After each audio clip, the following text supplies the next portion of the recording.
Espace TV, le 22h.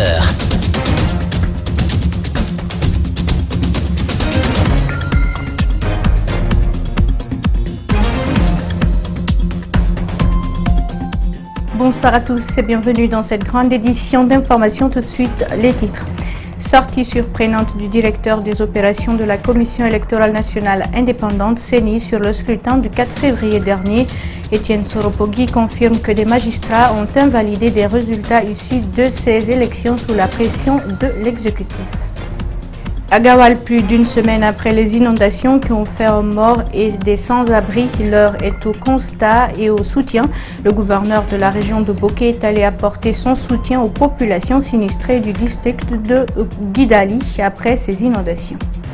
Le député d'extrême droite Jair Bolsonaro, favori du premier tour de la présidentielle d'octobre au Brésil, a été opéré d'urgence ce jeudi après avoir été poignardé en pleine campagne par un ancien militant de gauche.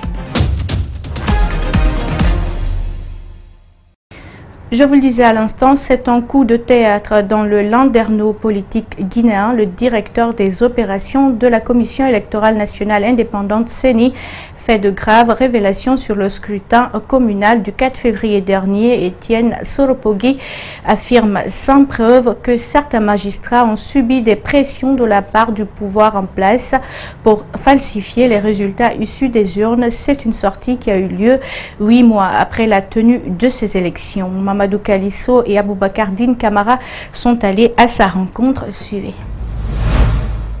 Le directeur des opérations de la CENI accuse le pouvoir en place d'avoir exercé une pression sur des magistrats pour qu'ils falsifient les résultats de certaines circonscriptions électorales lors du scrutin du 4 février dernier. Etienne Soropogui fait cette révélation sans aucune preuve tangible. Il n'a brandi aucun document, ni cité les magistrats qui ont subi cette pression, encore moins les circonscriptions électorales dans lesquelles les résultats ont été falsifiés. Selon les discussions que j'ai eues avec un certain nombre de magistrats, ils ont fait ces révélations qu'à l'époque, ils subissaient assez de pression qui étaient de nature à faire en sorte pour que un certain nombre de PV puissent être écartés au profit du pouvoir en place. Si cette révélation du directeur des opérations de la CENI est fondée, elle vient confirmer ce que l'opposition a toujours dénoncé: l'ingérence de l'exécutif dans le traitement des résultats issus des élections. Pourquoi Etienne Soropogui a attendu 8 mois pour faire cette révélation? Je dis encore une fois que quand ça se produisait à l'époque, je n'avais pas ces informations. Sinon, je l'aurais dit science tenante, parce que notre rôle est de veiller à ce que le processus soit débarrassé de ce genre de comportement. Etienne Soropogui s'est également exprimé sur la nouvelle loi sur la Commission électorale nationale indépendante qui réduit le nombre de commissaires à 17 au lieu de 25. Il faut que l'élite politique guinéenne apprenne à être conséquente. Vous ne pouvez pas à la fois demander que des politiques viennent, qui prêtent serment, et tout ça, vous mettez ça dans une loi, hein, et vous dites dans la loi qu'ils doivent se couper de leur base politique. Mais derrière, vous les appelez pour qu'ils viennent vous rendre compte.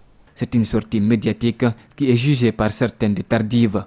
Elle ne devrait pas changer grande chose au résultat des élections, puisqu'un accord politique a été trouvé entre les acteurs pour l'installation des conseils communaux. Une question: que retenir de la gestion du gouvernement Kassori après 100 jours? Pour le savoir, il fallait suivre le Premier ministre guinéen hier à la télévision nationale. Au cours d'une interview qui a duré 2 heures de temps, Kassori Fofana est revenu sur certaines actions réalisées par son équipe et des défis qui restent à relever. Plusieurs sujets ont été abordés avec des journalistes de la presse publique et privée. Les grands axes de son intervention sont synthétisés par Mamadou Sadio Baldi. Le Premier ministre aura abordé tous les dossiers brûlants sauf la concession d'une partie du port. Sur les 100 jours passés aux commandes du pays, Kassori Fofana croit avoir réussi son pari, tout au moins à donner un bon signal. Parlant de 100 jours, ce n'est pas un bilan qu'on établit. On se fait une idée des orientations, des indications pour dire oui, les décisions prises, les actions entreprises vont dans la bonne direction ou vont dans la mauvaise direction. Sur l'assainissement, il reconnaît que la solution proposée est loin d'être pérenne. Toutefois, un montant important mais non précisé par le Premier ministre a été décaissé. Un lendemain meilleur est annoncé pour débarrasser les populations des ordures. Nous avons l'engagement financier et de la communauté européenne et de la Banque islamique de développement, donc 54 millions de dollars consacrés à cette opération. Argent qui sera dépensé sur l'achat des équipements, sur la rémunération de l'opérateur qui sera recensé. L'actualité brûlante du moment, un prétendu détournement de 21 millions de dollars à la Banque centrale. Le chef du gouvernement dément catégoriquement. J'ai lu ça, mais je peux vous dire, ça risque de me tromper, c'est totalement faux. Il n'y a pas de scandale financier à la Banque centrale. C'est une opération normale. Totalement faux. Non, ça n'existe pas. Je ne sais pas d'où ils viennent. Les soupçons sont partis de quoi alors? Je ne sais pas. Les infrastructures routières, le PNDS, le bon rapport entre gouvernement et partenaires au développement, a écouté Kassory Fofana, le bonheur couvre les Guinéens. Il suffit juste aux jeunes, par exemple, d'ouvrir les yeux et entreprendre. Prendre des initiatives qui permettent d'améliorer l'employabilité des jeunes et des femmes. Sur la sécurité, il note la réduction de la criminalité et salue la coordination dans les actions entre la police, la gendarmerie et l'armée pour défaire les plans des hors-la-loi.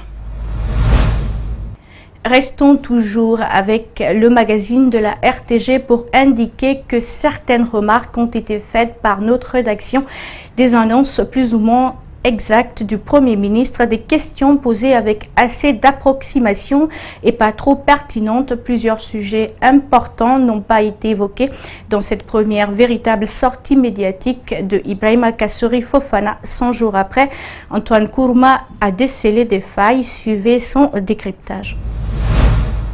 Moi, je pense personnellement qu'il faudrait peut-être confier ça à une société privée. Le journaliste qui pose des questions et donne son point de vue, ce sont entre autres des éléments qui ont ponctué cette interview qui a duré 2 heures au total et qui a permis de passer en revue les 100 jours de Kassory à la primature. Sans document ni support, le Premier ministre a tenté de justifier certaines actions entreprises.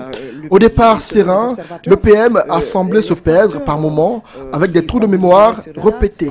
Le professeur Alpha Condé a trouvé l'argent pour la Guinée. Qu'il s'agisse des prêts chinois, qu'il s'agisse ou qu'il s'agisse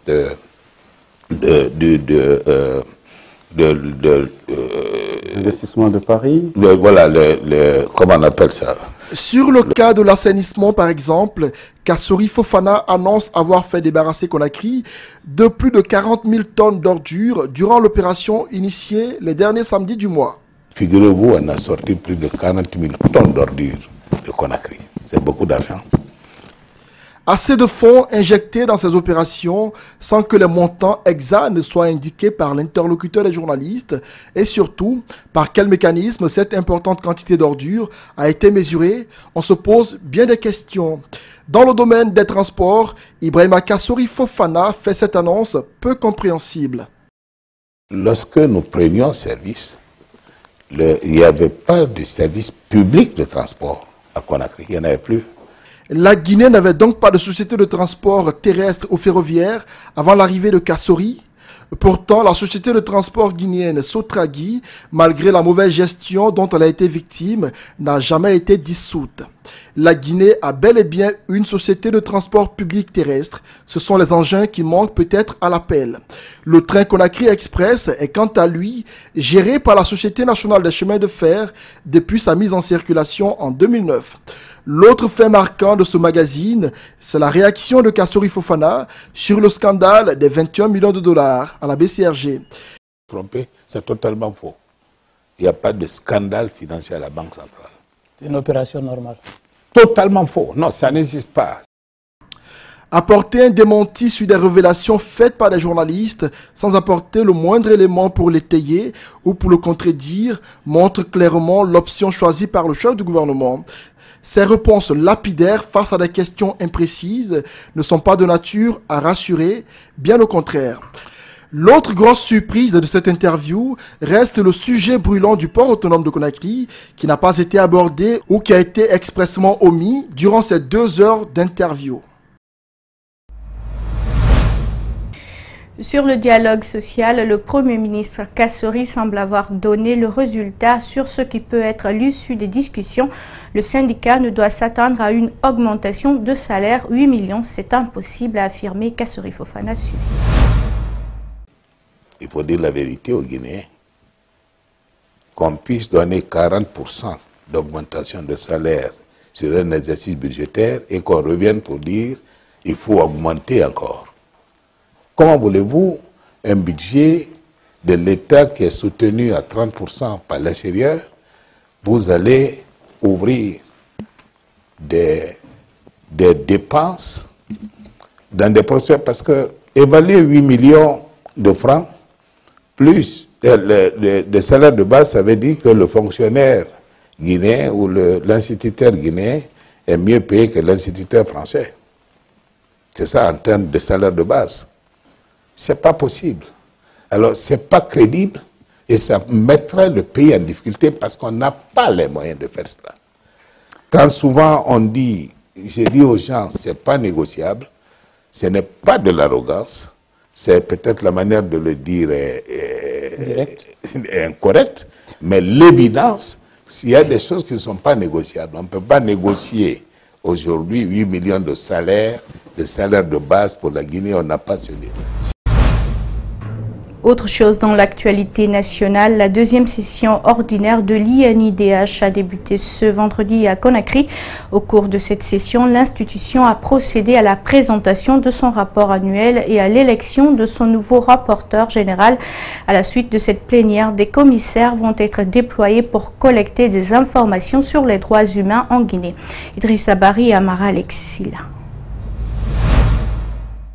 Cette session, au dire du président de l'Institution nationale indépendante des droits humains, s'ouvre dans un contexte sociopolitique marqué par des semaines de crise politique et sociale qui ont eu des conséquences fâcheuses sur la justice et le respect des droits de l'homme en Guinée. L'INIDH, au cours du trimestre passé, a dans son rapport fait le constat lié à la généralisation de la vengeance privée et l'éloignement du citoyen de l'autorité de l'État. Que c'est la population, cette fois-ci, qui agit en violation des droits humains. Ce qui s'est passé à Sigiri, ce qui s'est passé à Kankan, c'est autant d'événements où vous voyez des citoyens qui veulent se rendre justice et qui utilisent la vengeance privée et qui défoncent un peu les portes de l'État de droit. Qui sont défendus sévèrement par la gendarmerie et la police. C'est pourquoi il y a des problèmes. Mais ça ne veut pas dire que l'État et la gendarmerie et la police doivent être dédouanés.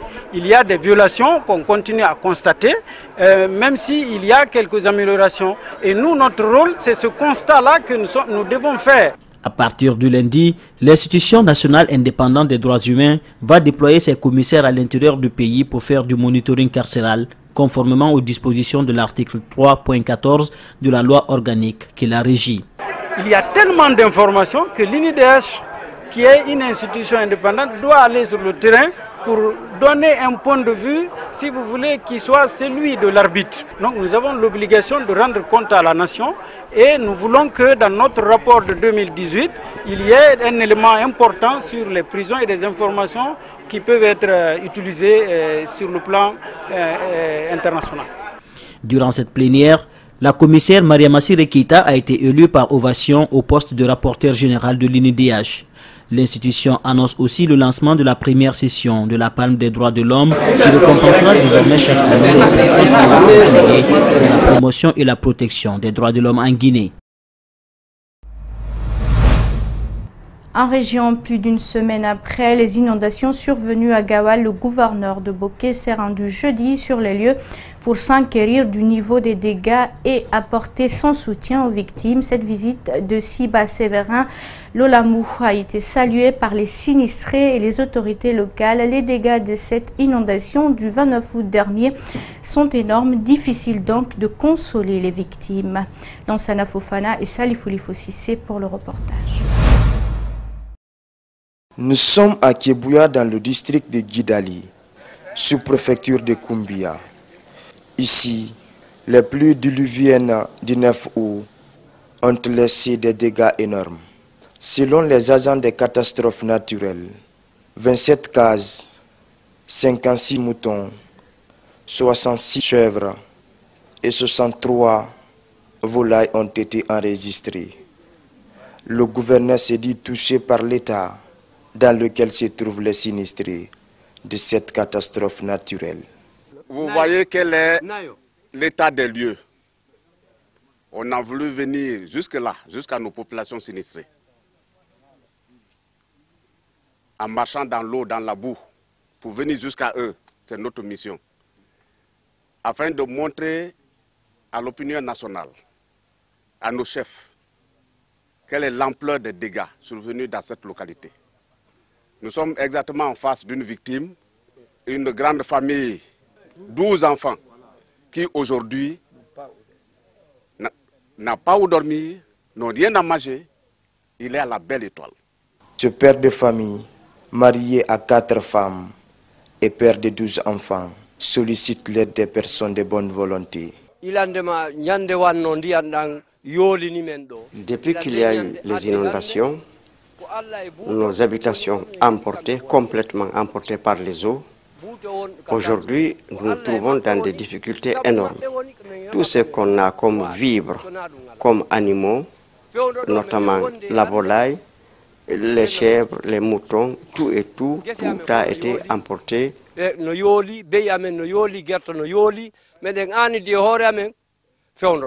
Connaissant les conséquences de cette inondation sur la vie des sinistrés, Siba Séverin Loualamo a rassuré les victimes que la réaction de l'État ne tardera pas. Et nous allons le faire le plus rapidement possible pour que ce qui doit être fait soit fait et à temps. Parlons insécurité maintenant. Dans cette édition, 3 présumés malfrats sont tombés dans les mailles de la Direction nationale de la police judiciaire. 2 parmi les 3 sont arrêtés pour braquage de véhicules et l'autre pour des cas de viol répétés. Djibril Ba et Lamine Silla signent ce reportage. C'est le véhicule d'un haut cadre intercepté dans la main de ces 2 présumés bandits. La Direction nationale de la police judiciaire, après s'être imprégnée de l'opération, s'est mise en branle. La filature s'est étendue jusqu'à Koya. C'était la nuit du 26 au 27 août dernier. C'était vers Yembea, dans Simbaya. Donc nos services étaient vraiment à point, ils étaient prêts à intervenir. Et voilà, donc ils ont été conduits à la police judiciaire. Et tout ça pour vous dire que la police est là, elle veille. Donc à la moindre fausse note, on va intervenir et on va interpeller ces individus mal intentionnés. La DPJ est déjà entrée en contact avec la victime et procède à la vérification et à l'authenticité du véhicule volé. On vous arrête dans votre véhicule, vous doutez de rien, vous quittez votre boulot ou des activités de votre vie, on vous arrête, on fait descendre votre véhicule. Si vous obéissez, rien. Si vous n'obéissez pas, ils vous cassent très bien la gueule et puis ils s'en prennent à votre véhicule, ils s'en vont. Cet autre, connu pour son comportement addictif, est interpellé pour avoir ligoté une femme. Récidiviste, il est reproché à d'autres cas dangereux. C'est un individu qui a fait une usurpation de titres, de fonctions, des viols répétés. Pratiquement, il y a eu des dépôts de plaintes dans tous les services de la police judiciaire. La division des investigations criminelles, le BCN Interpol, dans certains commissariats de la place, notamment le commissariat central de Kaloum. Il a violé beaucoup de femmes. Et ces gens-là étaient venus nous voir. Donc on était à sa recherche et finalement la brigade de recherche et d'intervention a procédé à son interpellation. Les 3 présumés après leur présentation seront traduits devant la justice, a indiqué le directeur national de la police judiciaire. Et puis, les habitants du quartier Kapororaï soufflent le chaud et le froid en cause une menace de déguerpissement qui plane sur la zone. Le ministère de la Ville et de l'Aménagement du Territoire leur donne jusqu'au 30 septembre pour quitter les lieux. Sur place, l'angoisse et l'inquiétude gagnent les occupants qui ont encore le douloureux souvenir de 1998. Kapororaï de nouveau face à un déguerpissement. C'est un reportage grand format de Mamadou Boy Diallo et de Aliouba. Dans ce quartier, Kapororaï, vivent de nombreuses familles depuis quelques décennies. Mais en octobre dernier, elles ont été surprises de recevoir un acte du ministère de la Ville et de l'Aménagement du Territoire leur sommant de déguerpir cette zone. Dans cette lettre de mise en demeure, délivrée par un huissier de justice, Les occupants sont invités à quitter les lieux d'ici le 30 septembre. La nouvelle crée la panique. Rencontré devant sa maison qu'il occupe depuis 30 ans avec sa famille, cet homme est tout simplement désemparé. Nous, on n'acceptera pas. On n'a pas dit qu'ils ne vont pas démolir, mais on sera dans les maisons lorsqu'ils vont démolir. Le problème est où? Ils n'ont qu'à nous donner une liée et nous dédommager ce qu'on a mis sur le terrain. La terre, c'est pour l'État. On n'en disconvient pas. Mais une fois que tu as occupé quelque part pendant 30 ans, te dire de quitter là-bas dans 30 jours, ça ne sera pas facile. Sont concernés par cette menace de déguerpissement les habitations situées autour de l'ambassade des États-Unis jusqu'au niveau des poteaux de haute tension. Sur un ton insistant, cette femme va plus loin en s'adressant au chef de l'État en ces termes. On demande le président de la République si on quitte ici, où on va aller. Parce qu'on ne peut pas venir comme ça là et nous jeter comme des chiens dans la rue quand même. Nous sommes des citoyens avant tout. En plein tournage, nous sommes interpellés par cette autre femme dont la maison avait été détruite sans dédommagement. Le président doit nous aider. Lors de son passage ici en 2016, il avait promis qu'aucune maison ne sera démolie sans dédommagement. Aujourd'hui, nous sommes dans l'angoisse et la souffrance. La zone menacée de déguerpissement compte plus de 22 167 électeurs, selon le président du conseil de quartier. À la question de savoir si le domaine concerné est une zone réservée de l'État, ce dernier apporte des précisions. Le président de la République, le professeur Alpha Condé, est venu ici en 2016, lors de la pose de la première pierre dans la zone dénommée Plateau Coloma. Et ce jour-là, le président nous a laissé comprendre que vraiment, ce qui a été fait, c'était vraiment l'arbitraire. Et sur ce, lui-même, le président nous a demandé pardon. À travers son discours, il a dit tous les gens qui y habitent actuellement peuvent rester, mais à ne pas continuer les constructions dans la zone. Mais lorsque l'État serait prêt, qu'ils viendront dédommager les gens qui sont là, y compris ceux qui ont été déjà déguerpis. Apparemment, le président du conseil de quartier est inquiet et redoute des résistances de la part des occupants. Il invite l'État à envisager des mesures d'accompagnement. Je suis un peu surpris de voir mes citoyens qui ont déjà vécu plus de 30 ans, d'autres plus de 40 ans dans un endroit, on les fait déguerpir au cours d'un mois. C'est vraiment dommage, mais certainement ils ont une mesure, en tout cas, peut-être il y aura une mesure d'accompagnement que je ne peux pas déterminer. Le pouvoir ne nous aime pas, martèle cette dame. Pour elle, des espaces existent et l'État devait les occuper et laisser vivre les habitants de Kapororaï en paix. En attendant de voir la suite de ce nouveau déguerpissement des populations de cette localité, après celui de 1998, sous le feu général Lansana Conté, les habitants vivent dans l'inquiétude et l'angoisse. Avant l'officialisation de la date de la rentrée scolaire, les parents d'élèves s'activent dans les préparatifs. L'achat des fournitures scolaires a déjà débuté dans les marchés. Le constat fait par notre reporter révèle que les acheteurs et les revendeurs de ces articles se plaignent tous de la cherté des prix. Malik Sangiana Kamara pour nous en dire plus. Suivez. Même si aucune date n'est encore officielle pour la rentrée scolaire par les autorités de l'éducation nationale, pour les parents d'élèves, il est temps de se préparer conséquemment à travers l'achat des fournitures scolaires pour les enfants. Au marché Avaria à Madina, ces articles n'y manquent pas à cette période. Des sacs de toutes catégories, des cahiers, des tenues et d'autres outils dont un élève pourrait avoir besoin. Mais le cri de cœur des parents et des commerçants cette année est que les prix ont flambé sur le marché.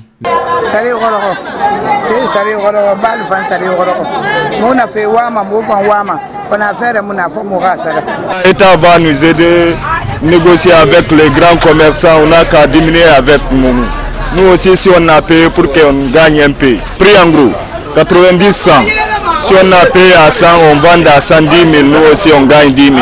Si le rouleau de la tenue scolaire était vendu avant à 300 000 francs guinéens chez les grossistes, cette année, le prix est monté à 700 000 selon les détaillants. Le paquet de cahiers est revendu à 15 000. À cela s'ajoute l'augmentation des frais de scolarisation dans les écoles privées.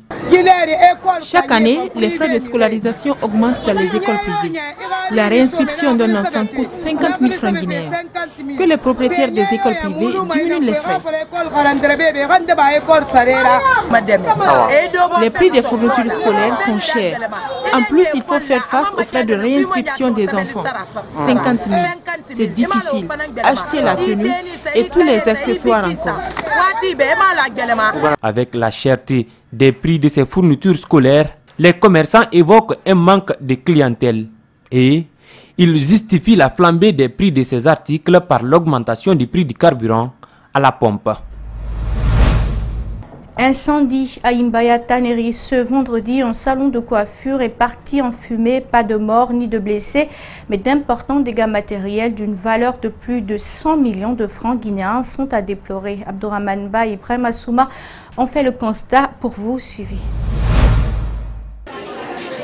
Comme il apparaît sur ces images, aucun matériel n'a été sauvé dans cet incendie. Incendie survenu aux environs de 2 heures. Le propriétaire du salon n'en revient toujours pas.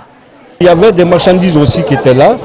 Et ma fille aussi est venue avec des machines de coiffure et de choses là. Donc tout est parti en fumée. On me dit que c'est un coup de circuit. Et alors je ne sais pas d'où est venu le coup de circuit. C'est plus de 100 millions de francs guinéens qui sont partis en fumée. Aucune assurance.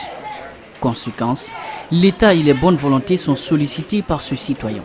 Donc, dans ça, vraiment, j'ai pas autre chose, si ce n'est pas pour demander de l'aide, parce que c'est un centre de formation pour des jeunes filles.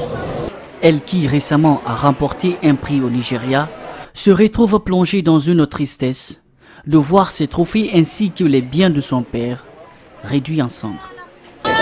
Je ne peux pas vous exprimer ce que j'ai au fond de moi parce que j'aurais jamais imaginé que ça allait nous arriver. Hier, on a amené des robes, 15 robes de mariée. Tout a été brûlé. Comme vous voyez, rien n'a été. On n'a plus rien récupéré. De l'argent et tout.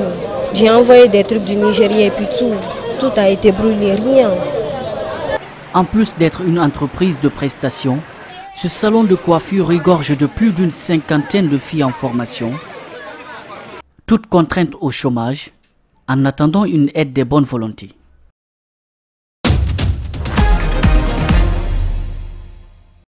Iwao Akamada, un condamné à mort libre pour l'instant, à le voir trottiner dans les rues de Hamamutsu, centre du Japon, chapeau visé sur la tête. Iwao Akamada passe pour un simple octogénaire en balade. Rien ne laisse imaginer qu'il est un condamné à mort en sursis. Suivez.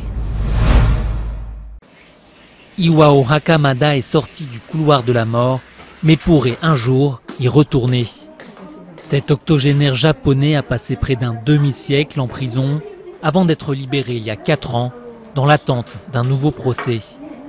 Il vit aujourd'hui chez sa sœur Hideko qui a consacré sa vie à l'épauler. Je répondrai toujours présente quand on m'appelle pour essayer de convaincre de son innocence. Même à l'autre bout du Japon. L'affaire remonte à 1966 et au meurtre du dirigeant d'une entreprise de soja fermenté et de sa famille.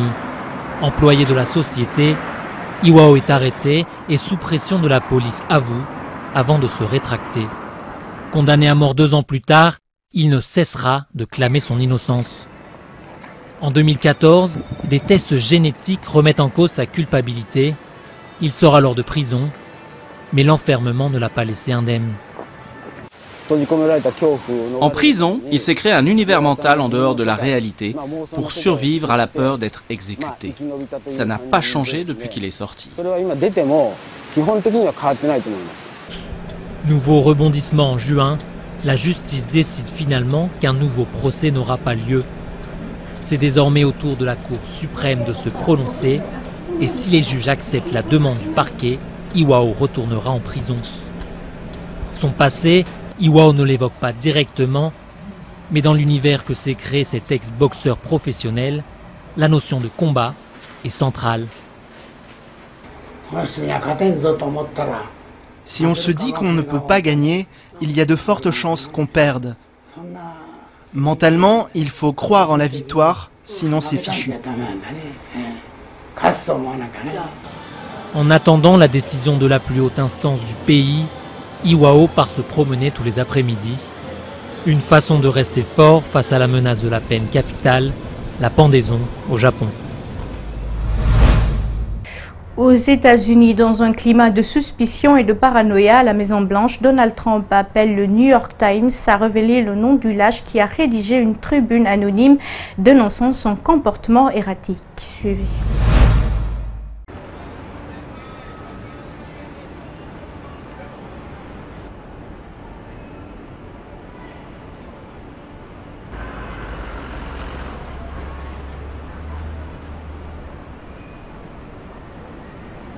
The latest act of resistance is the op-ed published in the failing New York Times by an anonymous, really an anonymous, gutless coward. You just look. He was, nobody knows who the hell he is, or she, although they put he, but probably that's a little disguise, that means it's she. But for the sake of our national security, the New York Times should publish his name at once. I think their reporters should go and investigate who it is. That would actually be a good scoop. Le député d'extrême droite Jair Bolsonaro, favori du premier tour de la présidentielle d'octobre au Brésil, a été opéré d'urgence ce jeudi après avoir été poignardé en pleine campagne par un ancien militant de gauche. Le candidat se trouverait dans un état stable, mais les médecins ont affirmé qu'il avait été victime de plusieurs lésions, notamment à l'intestin.